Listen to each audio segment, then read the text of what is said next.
Unicycle News and Stuff, Episode 13. Welcome back. This is the rebirth of Unicycle News and Stuff. We've had Eli Brill last week, and today our new guest is Kyle Alviani. For those who don't know, he's an American rider from Minnesota. One of the steeziest street rider there is. He's the man behind One More Try, One More Jams. You also know him from his legendary videos such as Unusual Suspect or his collab work Brainchild with Eli Brill. Kyle, welcome to the show. What's up, dude? Thanks for having me. Yeah, for sure, man. This is going to be old, but we're just watching the new skirt sets for the Skirt the Game, right? Yeah. There's some dope stuff. Pretty crazy. Tim Desmet doing 3 rev of Ivar Coast to 540. Yeli's combo is sick. So steezy. That's my favorite. Yeah. Oh my God. The style on this is insane.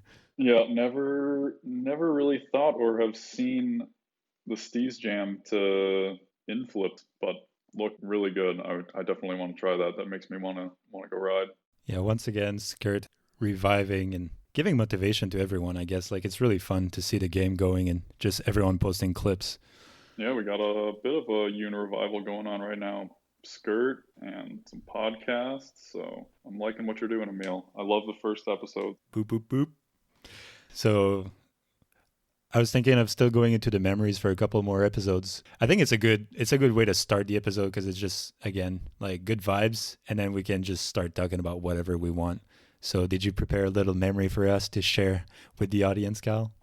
Well, listening to Eli's episode, you guys talked quite a bit about NAUCC 2013, which definitely brought up some good memories for me. Maybe a little more of an obscure memory that maybe some riders can relate to, I guess, has to do with 2013 being where I obtained a unicycle part that became very near and dear to me, but it has a funny ending. At NAUCC 2013, Chris and Sam came all the way from New Zealand, which is super cool for one, coming all the way to the North American unicycle competition. Always great seeing those guys, and I'm huge fans of them, great riders, and grew up watching Chris's videos. At NAUCC, you got a part. I got a part. So Sam bent a Chris Holm post in the weirdest way that I've never seen any other post bend. Which was also 27.2 millimeters, right? Yep. Sometimes people bend these posts, but bent post is always going to be like 22.2 or 25.4 millimeters. We see lots and lots of these posts bend, but 27.2, you really have to land exactly on the handle or something. Yeah, but it was weird because it wasn't the head, like it wasn't the plate that bent or something, which, that's usually how a seat post breaks, is you break just one of the tabs off of the top. But on this, like the whole post bent substantially to the point where you wouldn't be able to slam it on a frame anymore. You had to have it sticking out a good 6 inches. But fortunately for me, I'm kind of on the taller side, so I ride with quite a bit of post sticking out of my frame. So, she was just going to throw it away. And I remember being like, whoa, whoa, whoa, whoa.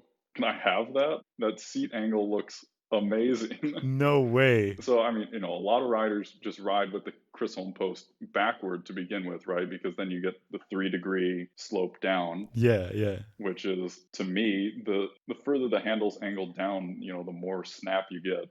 Yeah, when you do flips, it just feels better for me. Yeah, for sure. So I think it's a shared sentiment for everybody that does flatland unicycling. You always want the handle going down. I feel like you can pull up so much more on the handle and get such a better snap and just way more power in general. Yeah, the leverage is way better. Mm-hmm.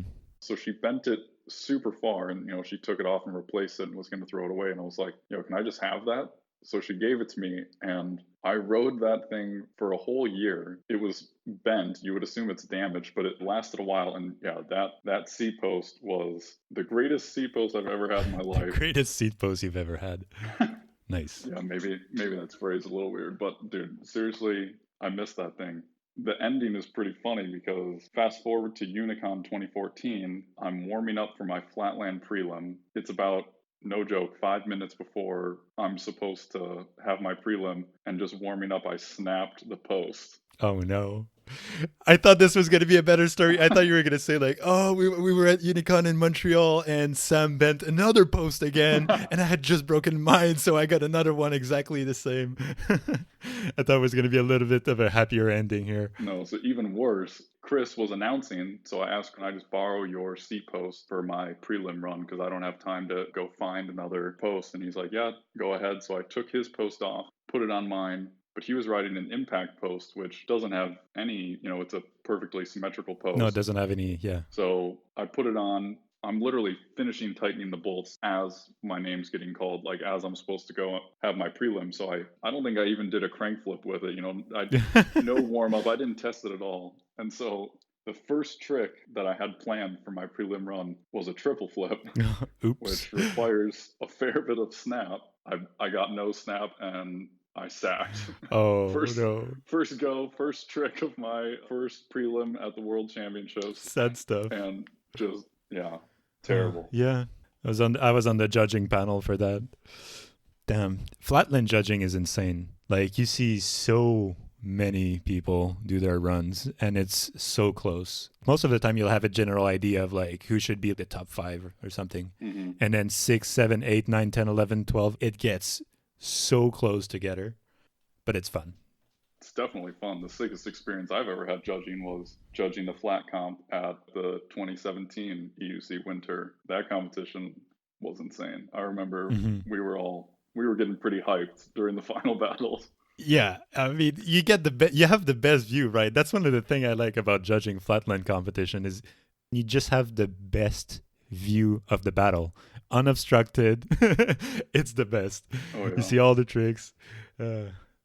Yeah, so we're up on the stage. I can't remember who exactly was battling, but Cyril was trying to land a 1080, his first 1080. Yeah.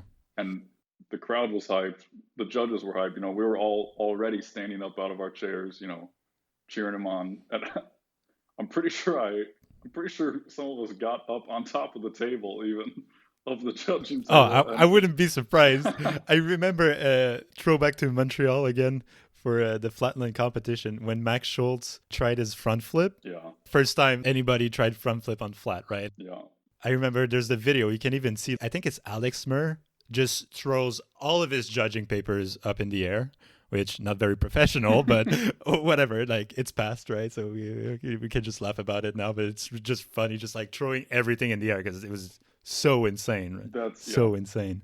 I love that stuff. But we also talked about Winter UC 2017. I was just wearing that T-shirt today, and I was thinking like, oh, this is one of my favorite unicycling T-shirt ever.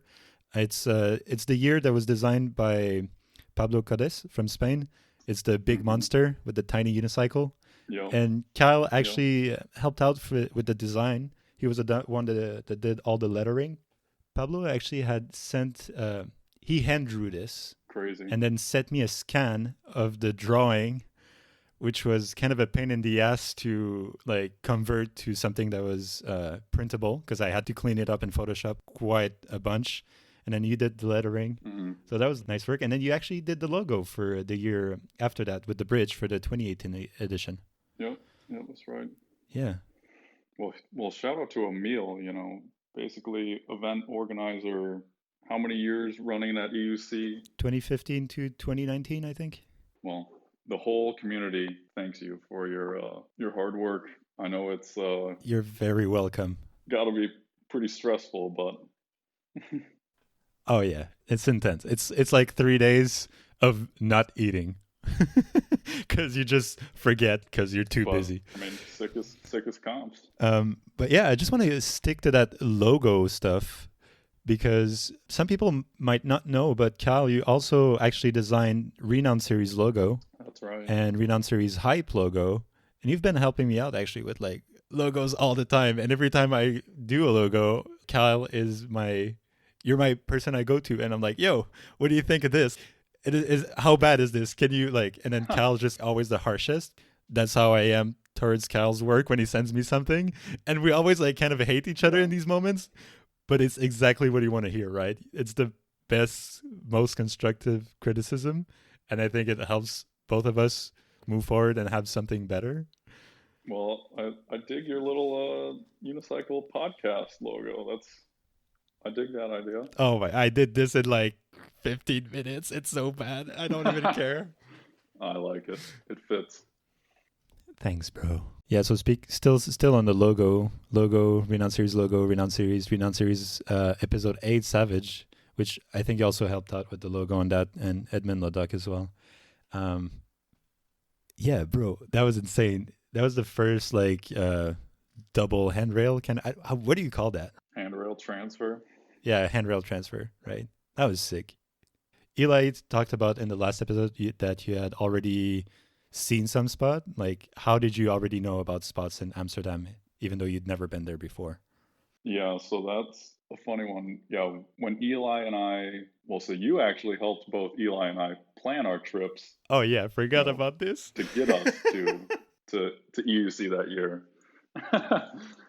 We had a three-way Skype call going to book our flights. So again, shout out to Emil for that, always helping out. But yeah, so Eli and I knew we were going to be taking a trip to Europe.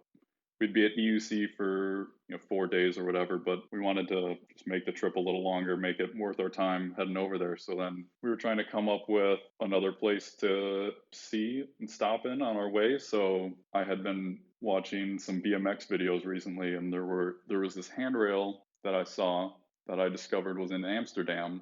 I had kind of done that, those jumps during grinds for a while. I had that technique down pretty good. And so I had the idea that if I ever found a setup that was right for it, that I could probably jump from one rail to another. And so in one of these BMX videos that I saw, there was this perfect looking setup for that exact trick where there were two good length, mellow rails, but that weren't too far from each other. Like the gap between them wasn't anything crazy. So I can't remember how long it took to decipher where those rails were, just using, context clues from the background in the video still, checking what did the buildings around it look like, and oh, I see that there's a road nearby and there's a sidewalk and these color bricks and the houses are, this color, and I knew it was in Amsterdam somewhere, and eventually I found the spot. So yeah, we basically planned to go to Amsterdam completely for that rail to rail.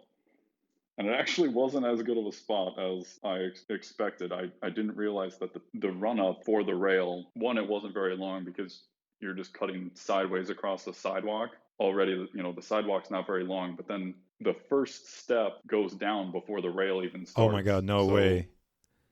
Oh, that sucks. Like, I hate when there's such a good rail or like a good stair set, and you're like, this is going to be the perfect spot. And then you just see there's a big bump in the run up just before you have to jump, or like a huge crack.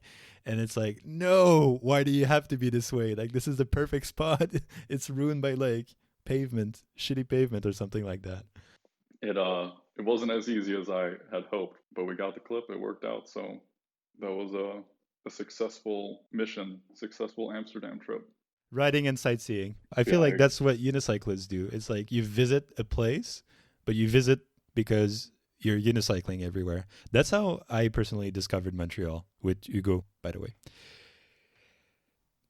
yeah. Dude, a spot like that was in Fall to Fly in Chris Kovac's video. Fall to Fly, there's the red rail, like a flat bar red rail after a stair set. When I visited Aiden, I was like, dude, you have to show me that spot. Like, I want to see that spot. I want to try a trick there. And that spot is crazy, dude. There's a huge bump, like the top stair is a few inches above the sidewalk. So you have to jump before the top stair. So you have to jump early. And then the gap, just the jump to the flat rail is like insanely far, and then the gap between the flat rail and the one perpendicular to it is also super far. I went to it thinking, oh, like I really want to try that, but seeing it, I was like, dude, there's no way I could even do half of it. No way I could even jump to the grind. I feel when you see the spot in real life, it's always better. It's always like, it's so, that's something I love about traveling. You're like, oh my god, this is the spot where this person did this. Yeah, that's the best spot tourism. My favorite type. Yeah, my first time I went to Australia, I was in Melbourne, and everybody who's around in back in like '07, '08 knows about Luke Colalto. Wow, such a clean rider. Back in the days, like correction hops were, pretty standard, and he was not doing correction hops. Yeah. He was one of the few. And he was riding at the Melbourne Museum a lot, and I walked in front of this, and I just pulled out my phone. I was like, no way. Like, I was like, guys, like, look at this iconic spot. And actually my phone bricked while I was recording this, and I actually also lost all my photos and videos from Unicon in Spain, and I was very sad. But at least I got to see one of Luke Colalto's spots, I guess. Famous unicycle locations, like Eli Brill's driveway. Yeah. That reminds me, after Unicon in Montreal, I had people over to my house for about 2 weeks, and I made them come through the alley, and people were like, oh, that's where you ride. That's where all your videos are filmed. I'm like, yes. It's so exciting to be able to show other people your spots as well. Like that was one of the best thing about Montreal for me. Yeah, just an alley or a driveway. Yeah, it's so exciting, and it's like it means nothing to the rest of the world. I remember as well, I was in Hungary and I did a road trip with Matteo, Aiden, and Torda all the way from Budapest to Austria to go meet the Perhams. And I think only Matteo had been to the Perhams before, and he drove us all the way. So thanks, Matteo. Didn't have my driver's license back then. We get there. The Perhams are not there because we arrived a little bit early. We called them. We messaged them. Nowhere to be seen. We go to Raf's work. Rafi's not there because it was a holiday. And so we just go around, like, it's a small town, right? Mm-hmm. So we just go around and we're like, oh, that's the supermarket where they ride all the time. And we're like, oh, that's the supermarket. Oh, that's the fire station. Like, that's all the iconic spots we've seen in all of the Perhams videos with, like, everybody. It's just so exciting to see, like, spots like this it's just a supermarket parking lot, There's nothing special about it. What do you think the next big thing is going to be for street unicycling? That's a tough question. I think riders are going to start lowering their seats again. Trials tires are going to come back. Nice. The cranks are going to start getting longer, and it's going to look like 2010 all over again. Long cranks for street?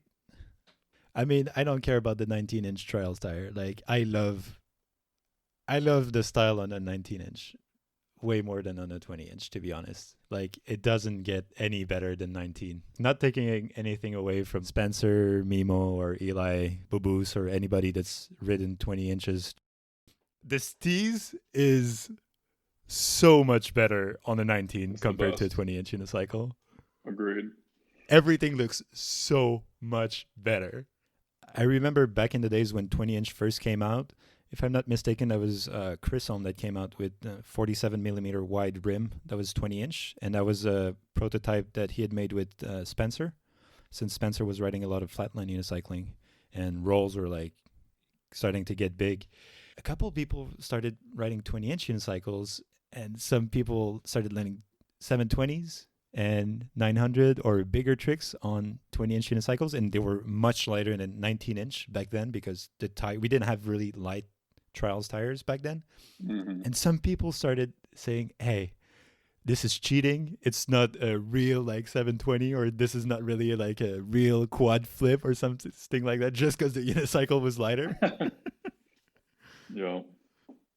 I feel like there's a lot of stuff like that used to happen back in the days that today, if we look back, we're like, why did people even think this? Like, this is ridiculous. Back in the days, doing flips on flat ground, that was street. Flatland did not really exist, and then flatland was then just rolls.